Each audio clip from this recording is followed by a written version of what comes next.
Então vamos lá. A ética, ela é um hábito de respeito pela integridade do outro.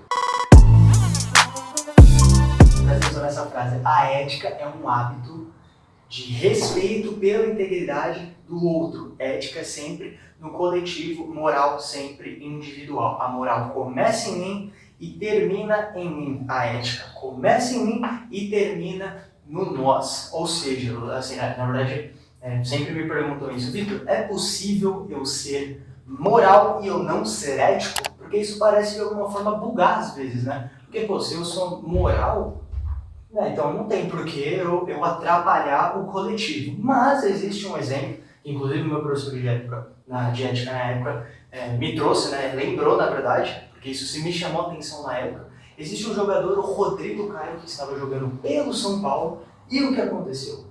O São Paulo ele precisava vencer aquela partida, era contra o Corinthians. E aí o Rodrigo Caio estava na área, certo, do Corinthians, e o zagueiro do Corinthians aparentemente tinha cometido um pênalti no Rodrigo Caio. E é claro, pênalti é uma grande chance de gol, certo? E aí o que acontece? O Rodrigo Caio, e aí a torcida do São Paulo inflama, Morumbi lotado, aquela coisa, o Rodrigo Caio levanta e moralmente ele faz o quê? Juiz, não foi pênalti, eu tropecei.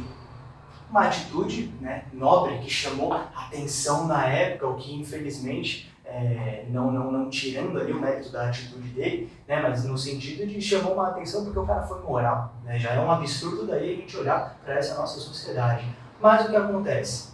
Causou um rebuliço, uma revolta imensa no time do São Paulo. De, porra, se o juiz errou, o problema é dele, você não tinha nada a ver com isso, não tinha que ter falado nada. Inclusive o técnico de São Paulo na época ainda falou que chora a mãe deles do que a minha.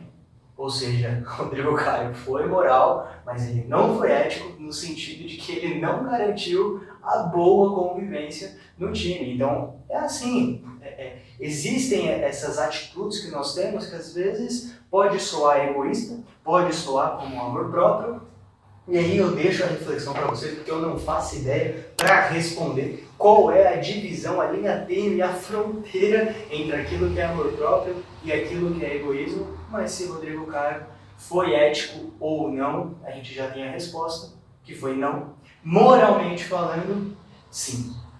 Igual, existe uma grande diferença entre aquilo que é relativo e aquilo que é relativista. Eu vou dar um exemplo, assim, uma questão sobre a ética na psicanálise. A psicanálise como ética, existe sim uma estrutura pré-definida pelo Freud no contexto histórico dele. Então tudo que o Freud falou você vai copiar e você vai colar para os dias de hoje? Não. Por quê? Porque a psicanálise ela é relativa. Não no sentido teórico, mas no sentido prático. Porque o relativo é quando você leva em consideração o contexto histórico. Aquilo que é relativista é quando você não leva em consideração esse conceito histórico, esse contexto histórico.